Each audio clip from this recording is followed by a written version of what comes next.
Hey, Hey, y'all. hey. Hello. Oh my goodness. Let me just tell you, Corey's over there got that cheesy smile on his face. Corey, I cannot with you Oh, today. How have really? you been, sir? I'm wonderful, Dr. J. Excited to be here. Glad that you're here, Jennifer. It's so good to see you and have you with us today. And of course, Stacy and Dr. Tierney.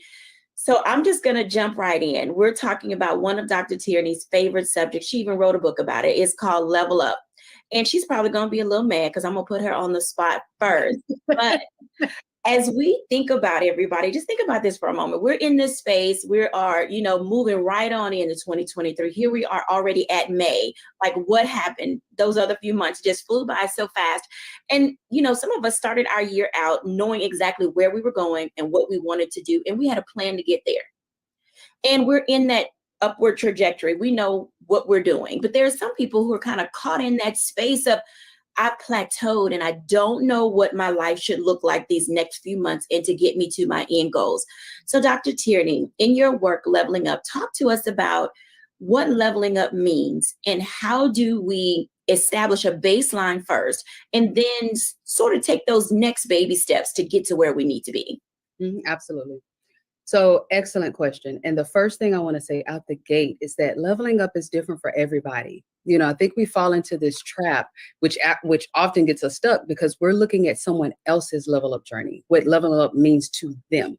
For some, it might be a business venture. For some, it might be a relationship situation. But it's different for everybody. So the first thing you have to do is define what leveling up means for you, and let's get out of this whatever measuring stick we're using, to see whether or not we're leveling up enough, we went up enough levels. For some, it might be, I got out of the bed today and I showered and I'm actually working on my business today. That might be a level up step for someone else. For others, it might be, what, I'm getting married next week. And, that might be a level up step for them. Just because someone else's level up step is different from yours, that doesn't diminish your level up step. And nor does it make you it better or you a better person because you've leveled up this much, in accordance with whatever measuring stick that you're using. So the first thing you have to do is define what is level up to you. Where are you right now? What season are you in right now? And then from that place, that's where you then start to define, okay, what is my next step? What is the next thing that I need to be doing right now? Is it that I need to level down? And we can probably talk about that, more later, but sometimes it's that we have to take a beat. We have to take a step back in order to go forward. So first stop to say, okay, what does level up mean for me in this season of my life and where I am right now?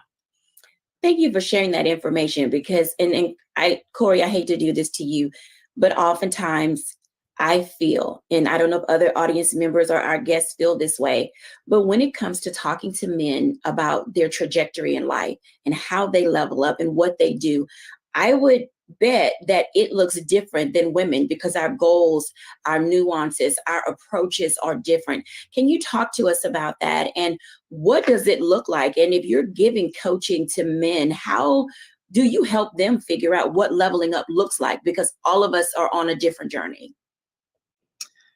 Absolutely. And of course, I'm going to co-sign with Dr. T. I think the first thing is we've got to put some parameters and a definition around level up, right?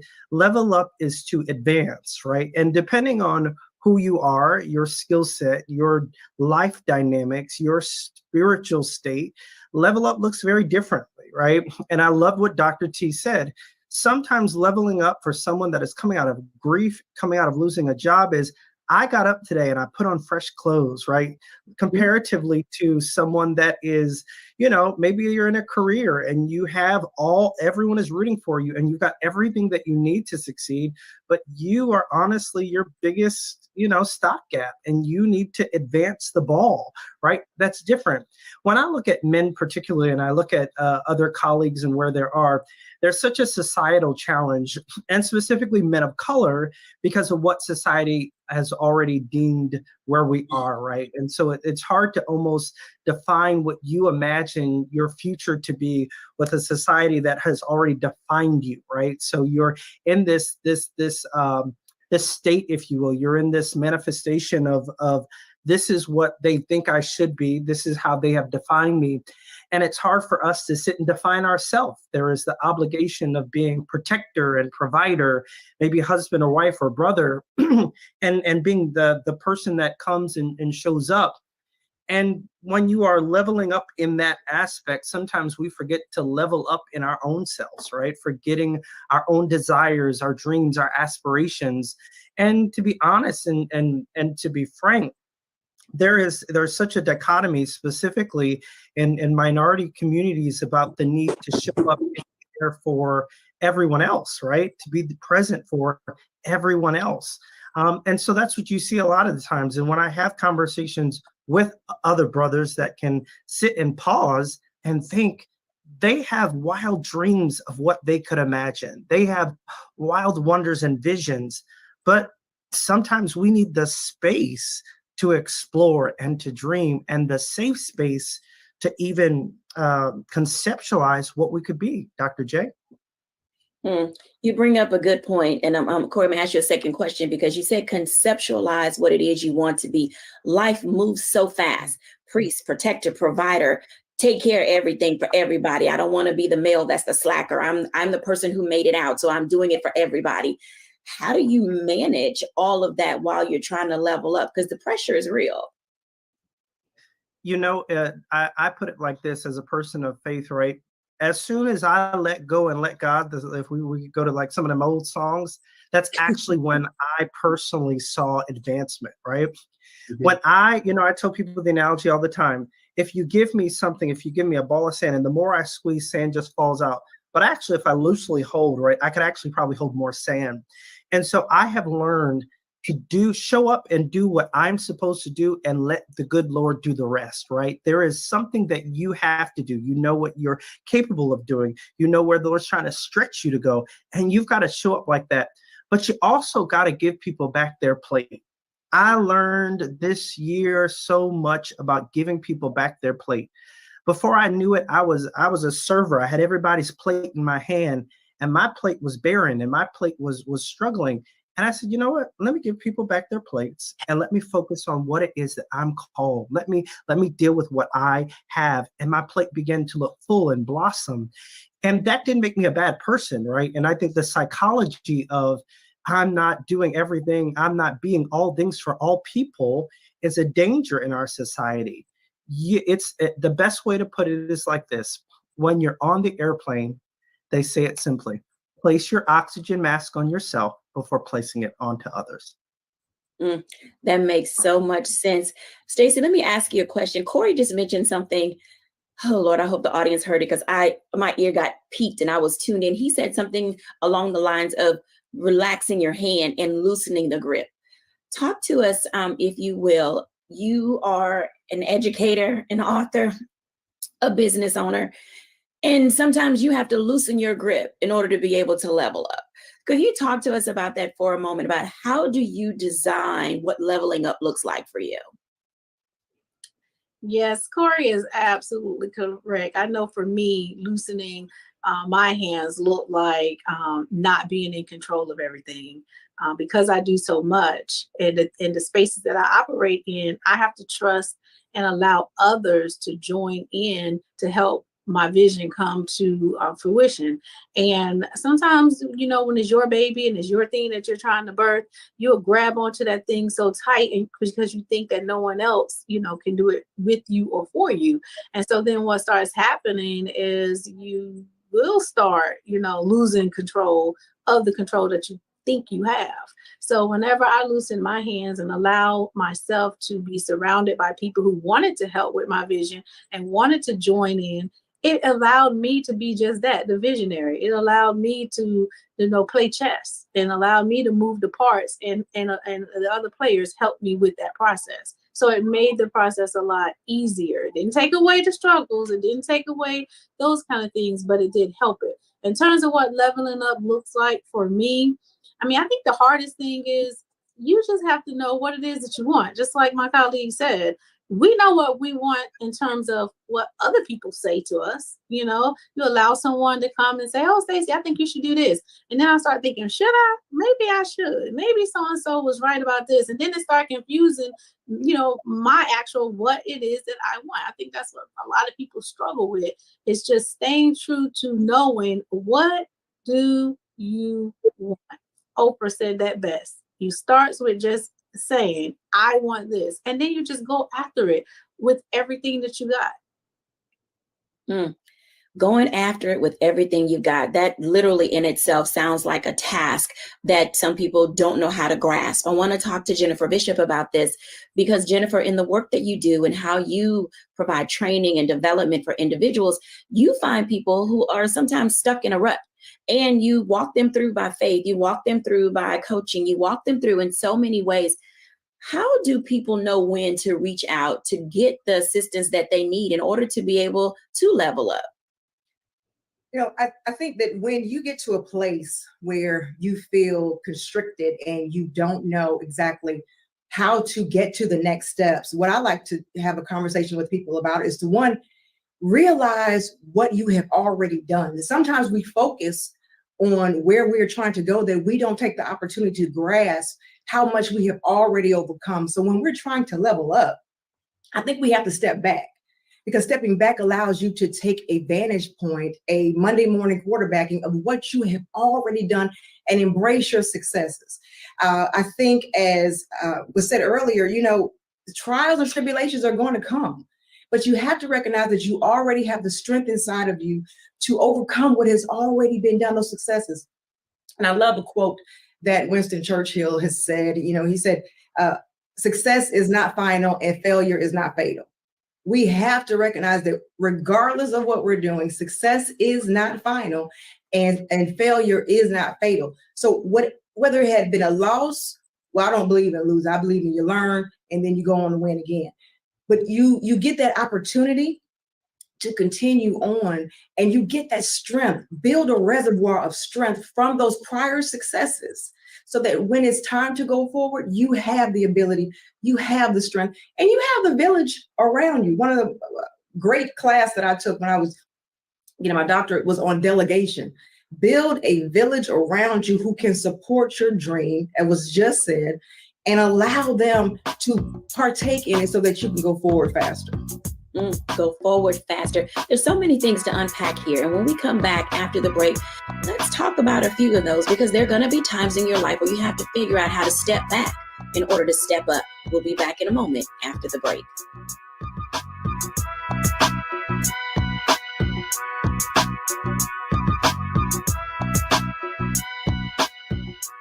Attention!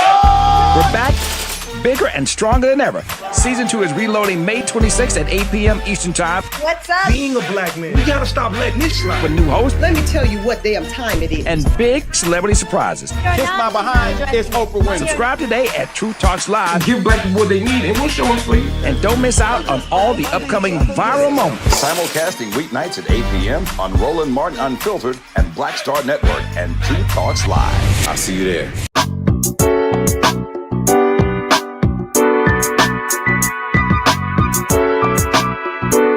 Welcome back, everyone, to A Balanced Life. And as you can tell, oftentimes being able to level up means really defining what does your journey look like.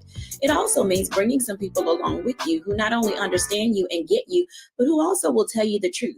And what that looks like sometimes is saying you need to take a beat, a pause, you need to step back from things. And we don't like to hear those words, because we get on a roll and we're in a groove and we're in our zone and we like to keep moving. But the reality is you do need to take a moment to step back and reflect, look at some of the benchmarks and goals, determine how you've made yourself, into who you've become today, and then say, can who I've become get me to where I want to go? Or what other things do I need to learn and discover about myself in order to go farther? Corey Briscoe, talk to us about that for a moment, because in business and in life, sometimes you do have to take a step back, and we do see that as a failure. We're like, I don't want to go backwards. I've come too far. But there's a beauty in being able to do that. Share with us, if you will.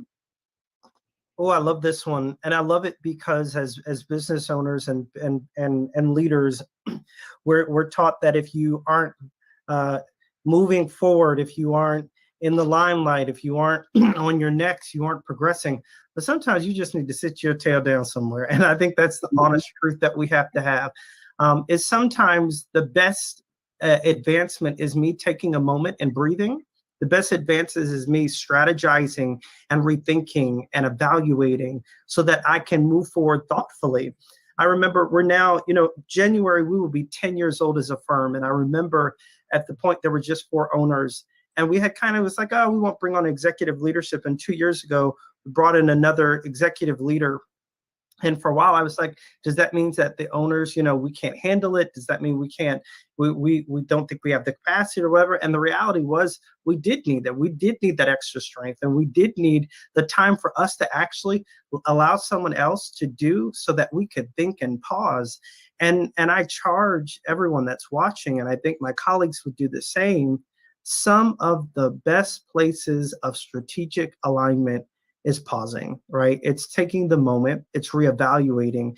And sometimes that small moment allows you to advance further than you could have ever done just going.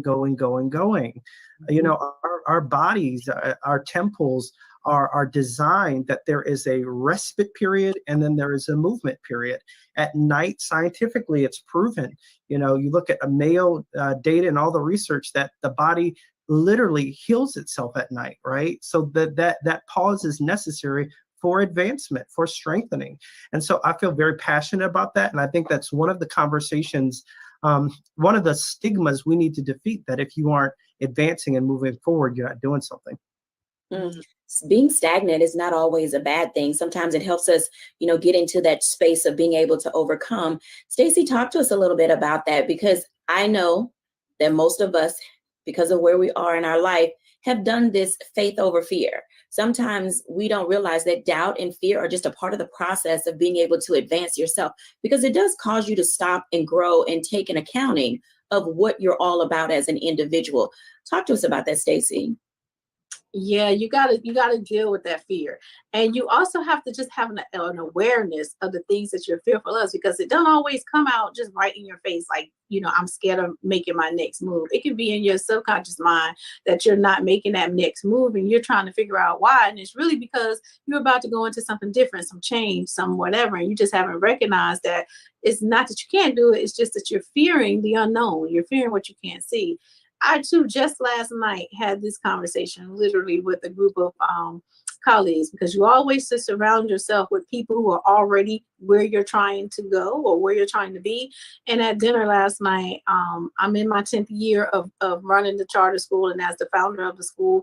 And they were telling me, they was like, Stacey, you know what? You're in your own way. You are in the way of your bigger vision, because the bigger vision was to have multiple schools in different states. And it was like, for 10 years, you've been doing a great job running the one school that you've opened, and you're in between trying to open a second school. And it was like, so why haven't you moved out of that position of the day-to-day and allowed someone else to get in that space and run your day-to-day operation? And I had to stop and reflect on that, because that constructive criticism turns out to be quite true. Like, why haven't I put a principal in place and moved myself into a different position so I can get these other projects off the ground?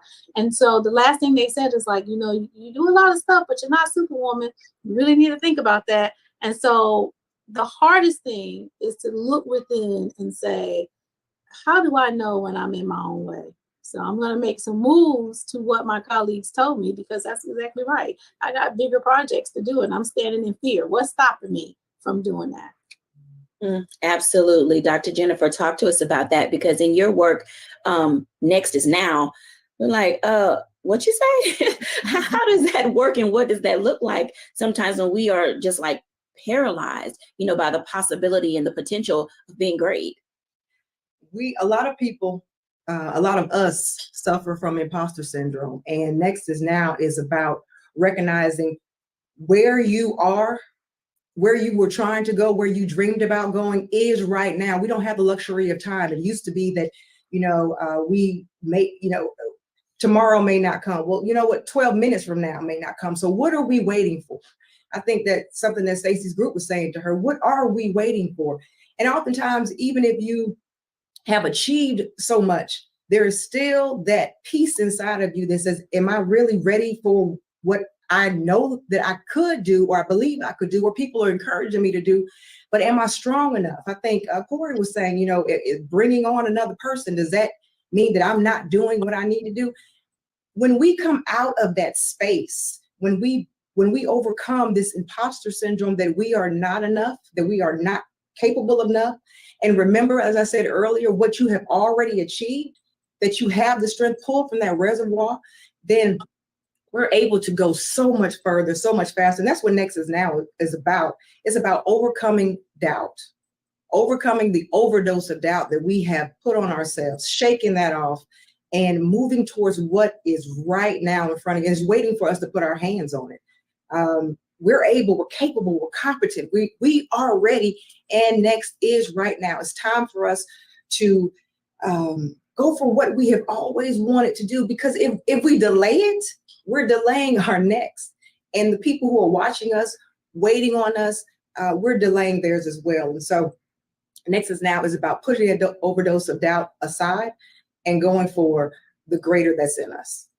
And there's a lot of great, and as Dr. Tierney, in your book, Challenged by Fear is one of the things that I gathered as I was reading, and it really took me to the space of, at every level, I'm going to be challenged, but I should have this little bit of expectation of knowing I have to deal with the unknown. Talk to us about, how do we overcome being challenged by fear? Mm-hmm. Absolutely. So I dedicate an entire chapter in the book to just talking about fear. Really, actually, there's 4 F's. Let me just back up and say this. There are 4 F's that are paramount when we're talking about leveling up: friends, fear, faith, and forgiveness. Okay. But we're just going to talk about fear right now. So when we're thinking about fear, this may sound a little sadistic, what I'm about to say, but you have to learn how to wrangle your fear. You have to learn how to make your fear push you from behind instead of stand in front of you. Whenever I'm about to embark on anything now, if I don't feel the little twings of fear, if it doesn't make me kind of clutch my pearls, I know that it's not for me.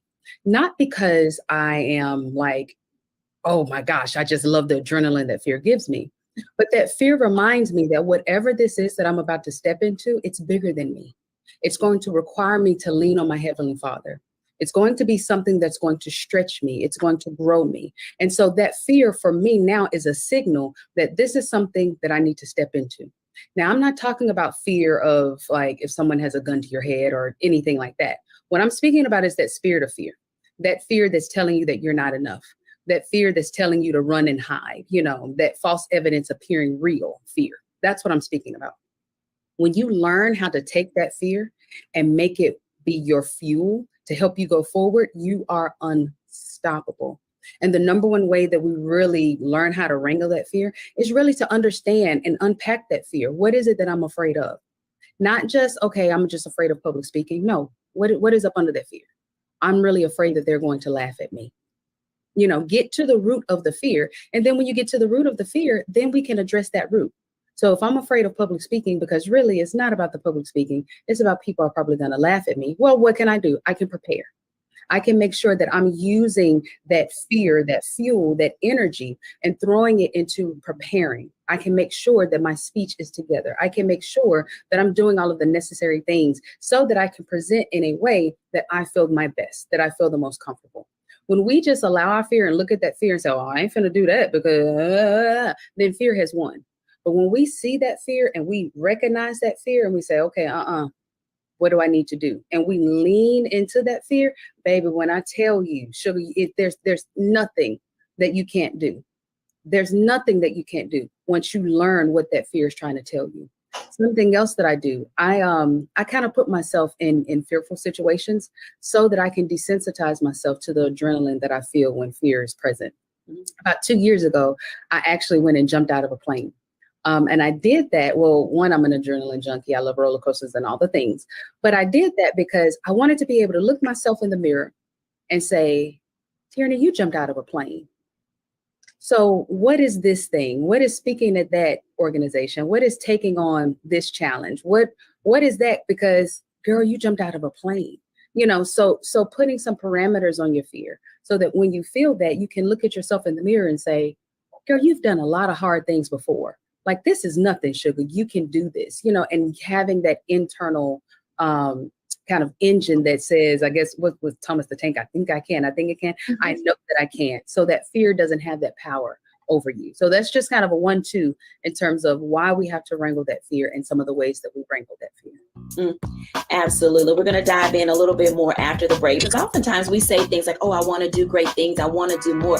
And that is a recipe, and it's found right there in scripture. So we're going to talk about that when we come back. What does it mean when you say enlarge my territory? Yeah, everybody wants more, but nobody wants to put in the work. We'll be back after the break.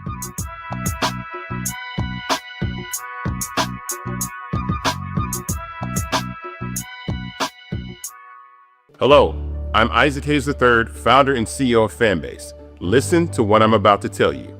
The window to invest in Fanbase is closing. We've raised over $10.6 million of our $17 million goal. That means there's room for less than 6,370 people to invest in Fanbase for the average amount. The minimum to invest in Fanbase right now is $399. That makes you an owner in Fanbase today. Go to startengine.com/fanbase to invest. Why? Because current social apps have taken advantage of users for far too long, with content suppression, shadow banning, harmful racist content, and no real tools for monetization and equity. Fanbase has over 1.4 million users and counting, allowing anyone to reach all their following and monetize their content from day one. Social media is the new TV, and whoever owns the apps that distribute that content have the opportunity to own potential billion-dollar companies. While big platforms with uncertain futures are failing to serve their users, Fanbase is stepping up to fill the gap. Don't wait until it's too late. Invest now, invest for yourself and your future. Go to startengine.com/fanbase and own the next generation of social media.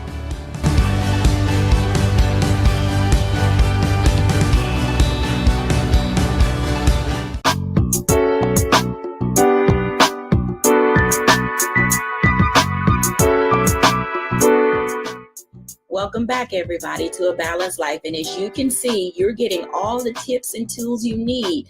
Some related to balance and other related to how do you get yourself going again. Some of us are just on that train and it's humming down the track and we are good.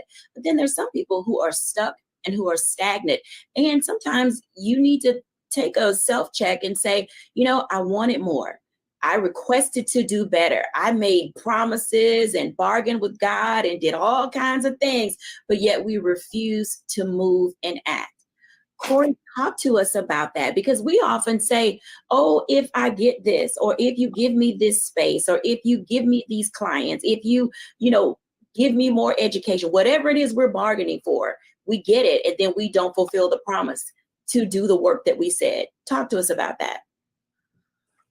You know how you have something that just hits you back in the face. This is that one for me. You know, I remember when we first, there were some things I promised God. I said, oh, when we first get $1 million as a company, oh, when we first get some staff, I'll do this. I'll move on this, you know, and it comes and then you make another excuse. And I think there are a couple points I want to address. The first point being, be careful when you ask God to enlarge your territory, because when you ask God to enlarge your territory, you are asking God to stretch you. You are asking God to put you in positions that shall compromise what you think you know. Mm-hmm. You're asking God to take you to a place, right, where you are saying, enlarge my territory with the goodness and the challenges and the opportunities and all that comes with it.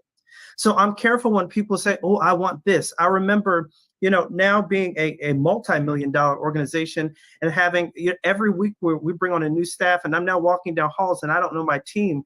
And I never imagined that moment, right? I'm like, who is this person? Oh, we hired them last week, right? There's a point where I said, wow, this is happening. It's happening so fast. And God, I asked for all this, but goodness, like, can I manage all this? Mm-hmm. And there's a point where God says, you know what?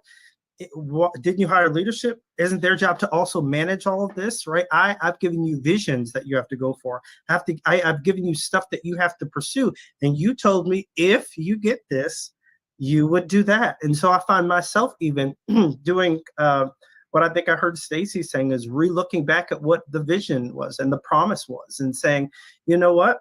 Let me do an inventory. Let me reassess, because there's always going to be something else. There's always going to be another challenge. There's always going to be a reason not to.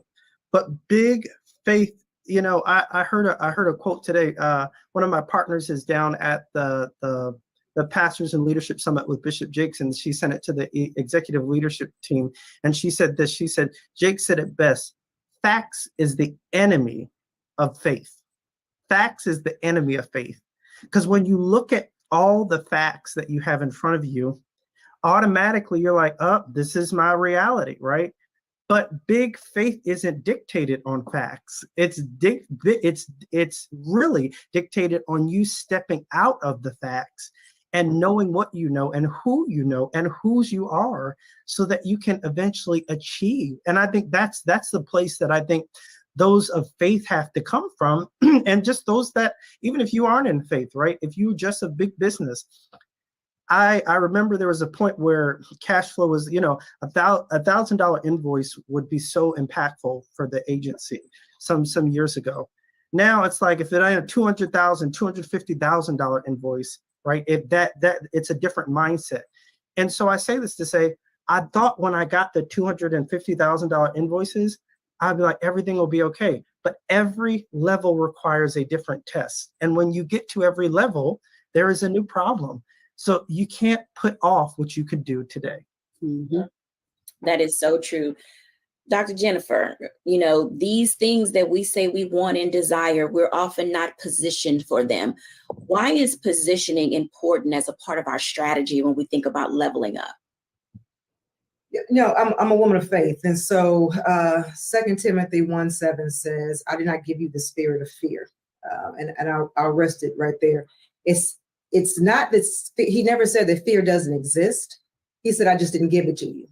And so when you are in a position, when you are trying to get to a different level, when you're trying to find what that next is now is for you, it's important to remember whose you are and what your motivation is. It's important to be able to keep your eyes on that prize. Corey, you said something that is very impactful. New stages require different phases of yourself.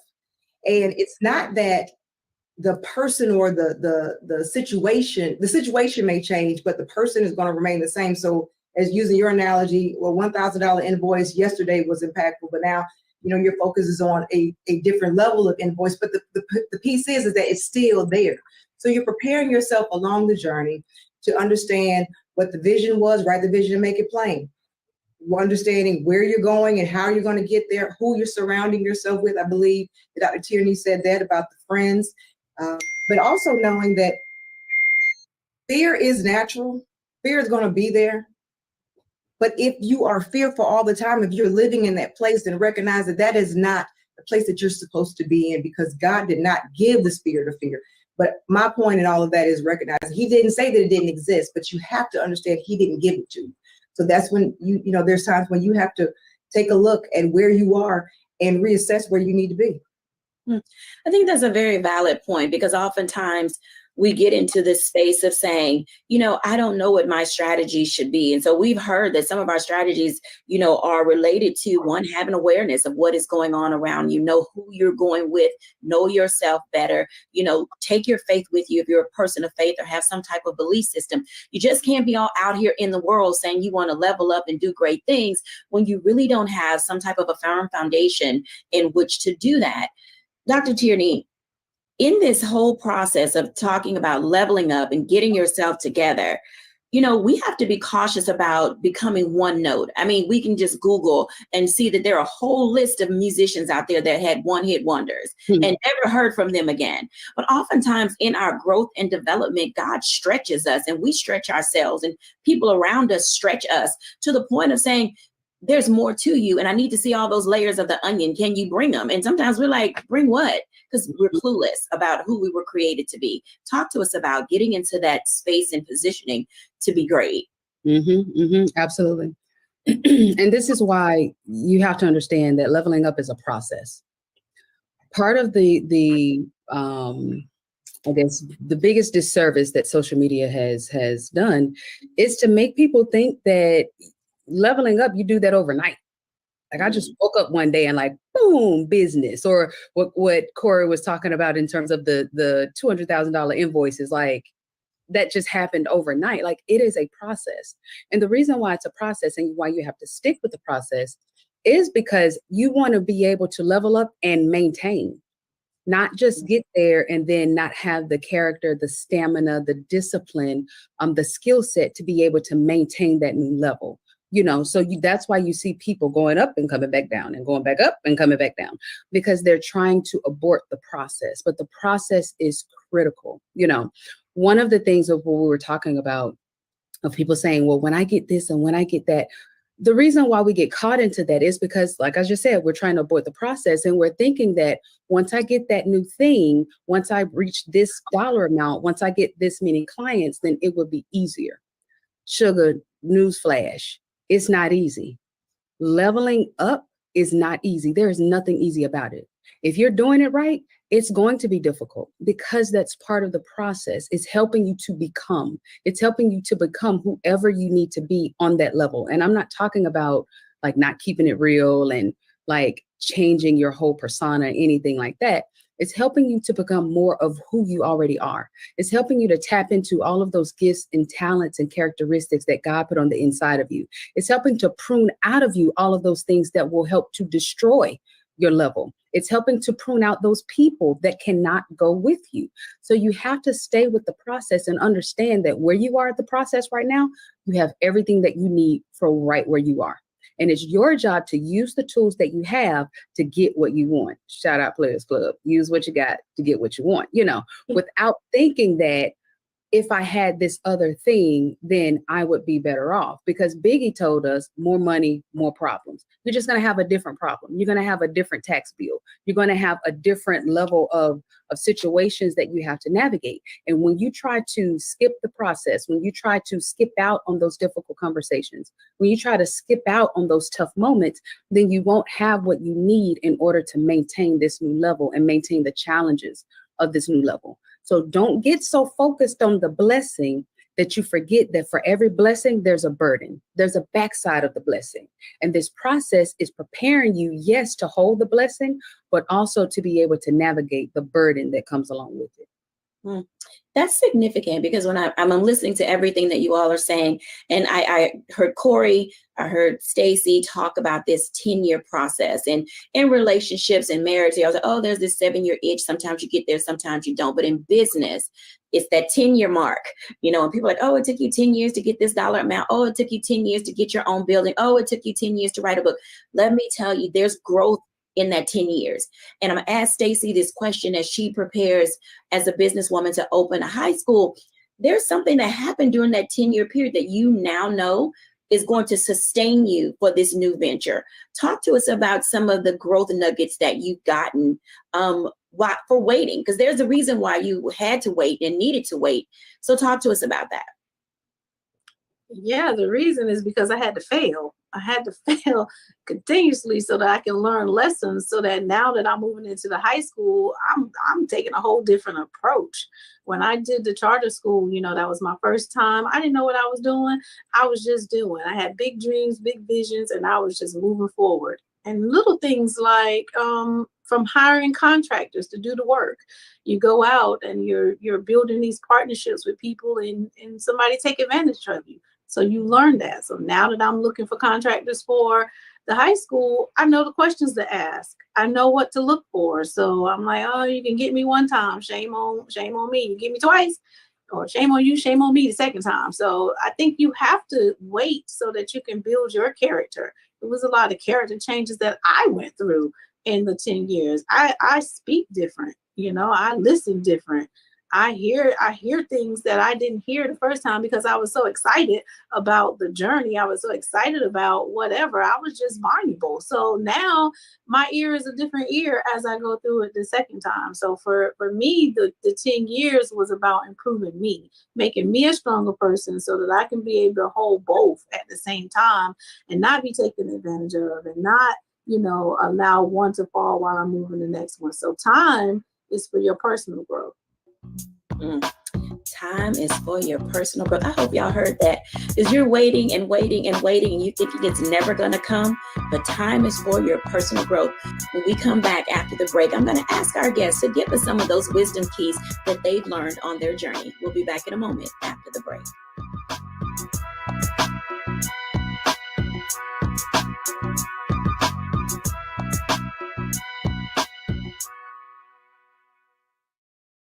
What's up, y'all? Look, Fanbase is more than a platform. It's a movement to empower creators, offering a unique opportunity for everyday people to invest in Black-owned tech, infrastructure, and help shape the future of social media.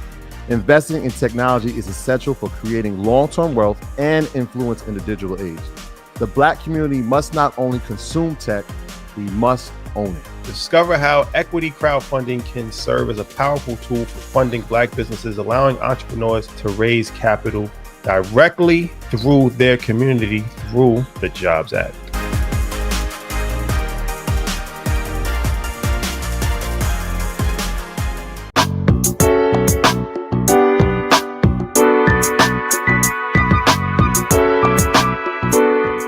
Welcome back, everyone, to A Balanced Life. And my, oh my, what a rich show we have today. No matter how much time you put in the game, I'm going to bring the family back in so we can have some roundtable, robust conversation, because I know you guys have some wisdom for our audience. I'm going to start with Dr. Jennifer.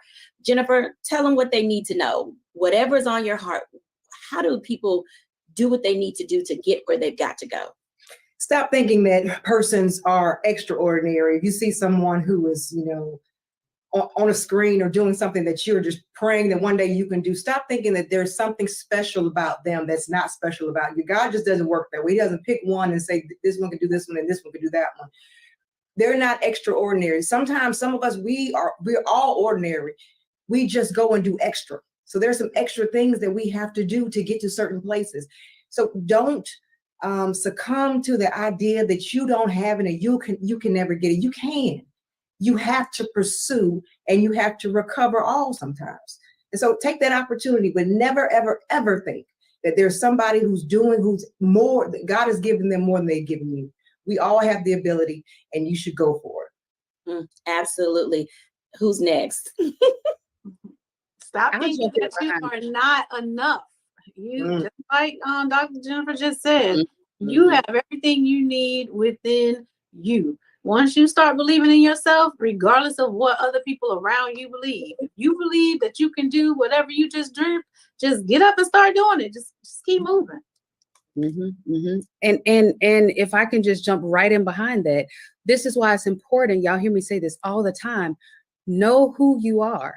It's not, we're picking ourselves apart and thinking that, oh, I'm not as special as them, because we don't know who we are. We don't know our gifts and talents and characteristics.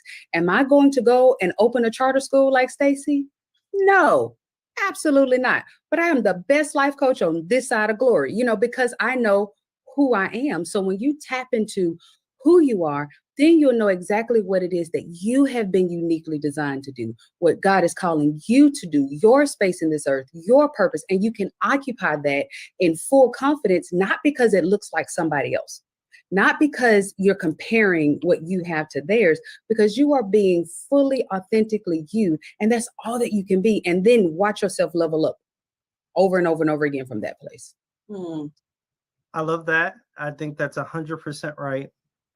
It is, I think, simply put, what everyone is saying is cancel that spirit of comparison. It is the most dangerous, dominant devil that stops people from getting to where they need to be. I remember early on in my business career, I was so like, oh, what are people going to think? And how are they going to wonder? And, they're buying houses and they're moving this. And I look at our growth, and God gave me his timing and not my timing. And because he gave me his timing, I see his truth and the splendor of his glory. And I tell you every day, stay tuned to your God and not to the glitter and the glamour of everything else. When you get that spirit of comparison, that's all you see. And you become a copy of something. But after I photocopy a picture too many times, it loses its luster. So I say stay true to you. So let's unpack this for a second, because each of you said something that's very critical we always say, oh, there doesn't need to be another. And you can put whatever career or whatever's in there. Oh, there doesn't need to be another coach. Doesn't need to be another person becoming an entrepreneur. Doesn't need to be another preacher. Doesn't need to be another hairstylist or salon down the street. But oftentimes we forget that we are uniquely gifted and wonderfully made. And no matter how many times people try to do what you do, they can never do it like you do it. Give our audience some words to level up in thinking that it's not for them, because they've let people talk them out of the very thing that they know they heard that they were supposed to be doing, and they just keep putting it on the back burner, on the back burner, on the back burner. How do we get out of that space of letting people talk us out of living our dreams? Go to the grocery store. Do what? Go to the grocery store. When you go in the grocery store and you go down the bread aisle, Wonder Bread, Nature's Own, Publix brand, the kind that's got the protein in it. There's not just one kind of bread. They got a whole aisle of bread, sweet Hawaiian rolls, hot dog buns, hamburger buns. It's all different types. It's all different shapes. It's all different sizes. It's all different price points. Wheat bread, white bread. But it's all bread. Okay. So yes, there may be 1,001 life coaches, amazing life coaches, but I still say I'm the best one on this side of glory because I know who I came to serve. I know that when my client walks down the aisle, they're going to pick me up off the shelf because I speak directly to them. That doesn't mean that someone else isn't an amazing coach. It just means that I'm their type of bread, and so when you get into that space, take your behind to the grocery store and walk down the bread aisle and just look at all of the variety that's there. The hot dog buns don't get jealous of the hamburger buns. They serve two different purposes. So don't get into that comparison piece and putting your gifting, your calling, your talents, what God told you to do on the back burner, just because you don't look like somebody else. Exactly. There is a person, there is a company, there is a child that needs you, that needs your voice, that needs your personality, that needs to hear it in the way that only you can say it. So let that thing out. However you say it, if you got a nice country twang like I do, and I'm gonna say sugar and throw it out there that way, if you like to roll your neck with it, if you like to be a little hood with it, if you're gonna take it to the boardroom with it, be you, because there's somebody that needs to hear it in the way that you say it. It doesn't matter how many people saying it, they need to hear you say it. So go to the grocery store. What you're saying too is, even in the grocery store, if you're using the bread analogy, they even repackage themselves and rebrand themselves quite often. So as you develop into who you are going to be, the person that you were yesterday is not going to be the person you are tomorrow. Okay. And embracing that that change, that evolution, and letting people see it and watch you experience helps them along their journey. So you have to be bold enough to be able to be that bread, to then be rebranded, to be a better bread. And not being ashamed of showing your process. There have been some ups and downs in everybody's life who was on this panel. And a lot of us have had the audacity to show people, not only did I experience it, I survived it, and so can you. I love the fact that, Dr. Tierney, I can be Bugetto, I can be boardroom, I can be whatever I need to be for whomever I have been placed in front of, so that I can feel that I'm doing what God has sent me to do. Because at the end of the day, we all have to be able to sleep at night. The same way that I will speak to somebody to encourage somebody else, at the same time, baby, I am encouraging me. And that allows me to go on and do something greater. So I think that we have to remember, as I said earlier, remember the successes that you had so that you can be bold enough to embrace the successes that are coming. But there, and I believe that was Stacy, or apologize if I'm not getting the right credit, who said, in the process of becoming who you're going to be, you have to always, please, y'all, and to the audience, remember that you have survived a lot. Sometimes we have the problem of forgetfulness. We won't remember, maybe I did something right here, but maybe you did a lot, right?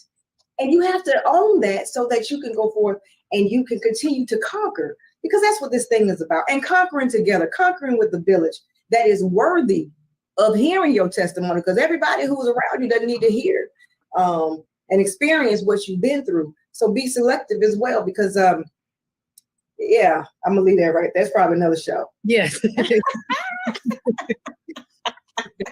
I absolutely love it. So let's switch for just a second, because I do want to ask. So we do suffer from not being okay with not being for everybody. And I have to tell you, coaching my clients, that's the hardest thing for them. Well, what if they don't walk through my doors? What if I'm not blah, blah, blah? You're right. And I will tell everybody, I'm not for everybody, and I'm okay with that. Corey Briscoe, how do you shake that off? You know, I think a lot of time that comes from a lack mentality, right? It comes from the mentality that we're concerned that if they don't come to me, then I won't get another, right? But when I changed my mindset that what is for me, when I changed my mindset that he has designed perfectly a path for me and laid out exactly where I'm going to be at what time, it's easy for me to say, if this didn't work, he closed the door.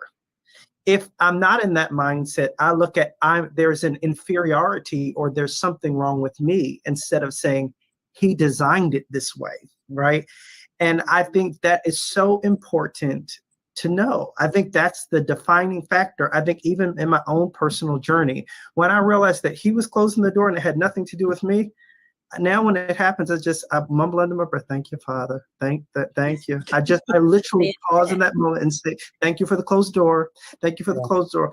Because I'm telling you this, I'm taking my whole staff to the grocery store, like Dr. T said, because let me tell you, you got to know who you are. Yeah, that's it.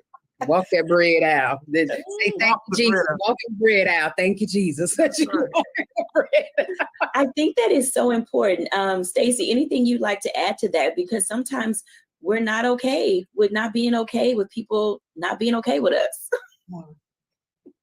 Yeah, I think I passed that hurdle a few years ago. I used to worry about people, but now I really don't have time for that. So I think it's just like all my colleagues said. Once I figured out what my gifts and talents were and I found my niche, I just started working in that direction. And Corey, you're right. That was the hardest lesson for me when doors used to close or people used to leave. I used to sit around and think and feel guilty. What is that? Why did that happen? Now I'd be like, Lord, you must see something that I don't see yet. So I'd be like, thank you. Glad they're gone. Don't worry about it. And then usually if I be very intentional and very present in my moment, days later, I'll start to see the reason why they were removed from me or why that door was closed. So yeah, it's about just letting go and letting God, especially when you get to certain levels. Mm-hmm. All of this is so very, very true. And if we get to that space, that's where we can tell real maturity has come, individually and collectively, because we also keep people from walking down those pathways themselves, because we're like, hey, let me just stop you for a second, share a few things that you need to know, and hopefully it will encourage you, because there are going to be days where we're just like, okay, whatever. And I'm okay with whatever, because now I know that I'm in a space that I want doors to close that are not for me, because I don't want to spend time wasting time going down a pathway that was never meant for me. But when we're bargaining all the time, if you do this, God, and if you do that, or so-and-so, if you can get me this hookup and this, that, and the other. And then it's like, I really didn't need that. And just think of all the time that so many people have wasted. We're closing out our segment today. And when we come back, I'll give my reflections after the break.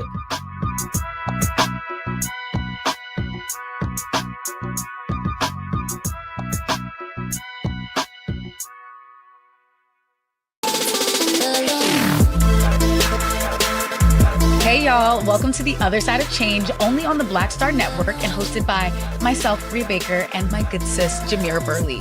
We are just two millennial women tackling everything at the intersection of politics, gender, and pop culture. And we don't just settle for commentary. This is about solution-driven dialogue to get us to the world as it could be and not just as it is. Watch us on the Black Star Network, so tune in to The Other Side of Change.